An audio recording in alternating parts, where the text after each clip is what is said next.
Sir, అక్క ఇలా అవమానపడటం ఇది మొదటిసారి కాదు కదా సార్. ఇలాంటి అవమానాలు చాలా జరిగాయి, ఇక ముందు ముందు కూడా జరుగుతాయి. బ్రతికినంత కాలం తను ఇలా అవమానాలు భరిస్తూ బతకాల్సిందేనా సార్?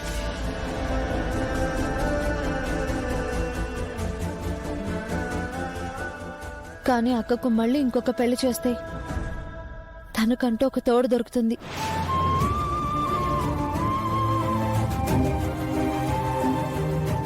అవమానాలు కూడా ఉండవు.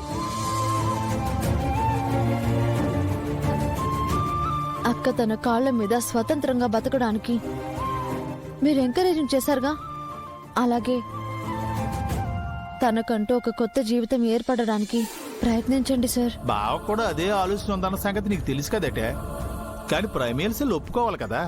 ప్రమీల పెళ్లి జరగాలంటే పెద్దమ్మని ప్రమీలని ఒప్పించడం అంత ఈజీ కాదు. కష్టమని ఆలోచిస్తూ కూర్చుంటే అనుకున్నది సాధించలేం.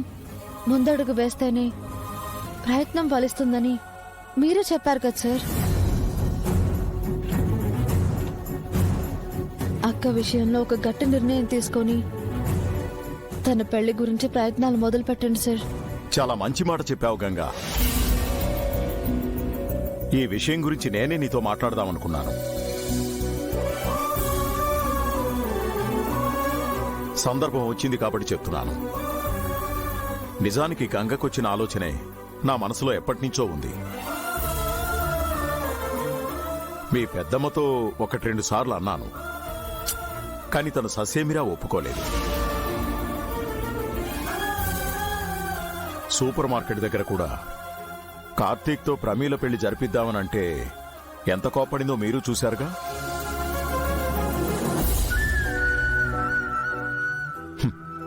కేవలం శకుంతల్ని ఒప్పించలేమనే కారణంతోనే నేను ఈ విషయం నీతో డిస్కస్ చేయలేదు.